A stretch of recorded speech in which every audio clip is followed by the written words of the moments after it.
വിശുദ്ധ യോഹന്നാന് ലഭിച്ച വെളിപാട് അധ്യായം 12. സ്ത്രീയും ഉഗ്രസർപ്പവും. സ്വർഗത്തിൽ വലിയ ഒരു അടയാളം കാണപ്പെട്ടു. സൂര്യനെ ഉടയാടയാക്കിയ ഒരു സ്ത്രീ, അവളുടെ പാദങ്ങൾക്കടിയിൽ ചന്ദ്രൻ, ശിരസിൽ 12 നക്ഷത്രങ്ങൾ കൊണ്ടുള്ള കിരീടം.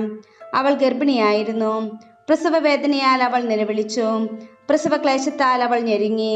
സ്വർഗത്തിൽ മറ്റൊരു അടയാളം കൂടി കാണപ്പെട്ടു. ഇത് അഗ്നിമയനായ ഒരു ഉഗ്രസർപ്പം. അതിന് 7 തലയും 10 കൊമ്പും, തലകളിൽ 7 കിരീടങ്ങൾ.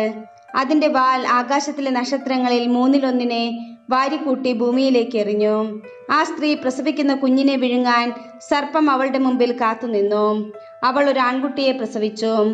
സകല ജനപദങ്ങളെയും ഇരുമ്പുദണ്ടുകൊണ്ട് ഭരിക്കാനുള്ളവനാണ് അവൻ. അവളുടെ ശിശു ദൈവത്തിൻ്റെയും അവിടുത്തെ സിംഹാസനത്തിൻ്റെയും അടുത്തേക്ക് സംവഹിക്കപ്പെട്ടു. ആ സ്ത്രീ മരുഭൂമിയിലേക്ക് ഓടിപ്പോയി. അവിടെ 1260 ദിവസം അവളെ പോറ്റുന്നതിന് ദൈവം സജ്ജമാക്കിയ ഒരു സ്ഥലമുണ്ടായിരുന്നു. അനന്തരം സ്വർഗത്തിൽ ഒരു യുദ്ധമുണ്ടായി. മിഖായേലും അവന്റെ ദൂതന്മാരും സർപ്പത്തോട് പോരാടി.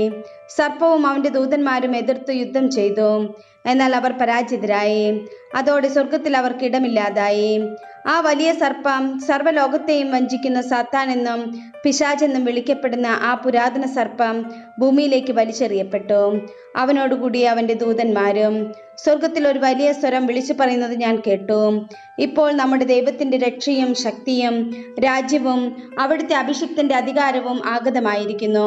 എന്തെന്നാൽ നമ്മുടെ സഹോദരരെ ദുഷിക്കുകയും രാപ്പകൽ ദൈവസമക്ഷം അവരെ പഴി പറയുകയും ചെയ്തിരുന്നവൻ വലിച്ചെറിയപ്പെട്ടു.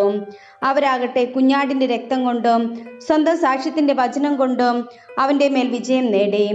ജീവൻ നൽകാനും അവർ തയ്യാറായി. അതിനാൽ സ്വർഗമേ, അതിൽ വസിക്കുന്നവരെ ആനന്ദിക്കുവേൻ. എന്നാൽ ഭൂമിയെ, സമുദ്രമേ, നിങ്ങൾക്ക് ദുരിതം. ചുരുങ്ങിയ സമയമേ അവശേഷിക്കുന്നുള്ളൂ എന്നറിഞ്ഞ് അരിശം കൊണ്ട് പിശാച് നിങ്ങളുടെ അടുത്തേക്ക് ഇറങ്ങിയിട്ടുണ്ട്.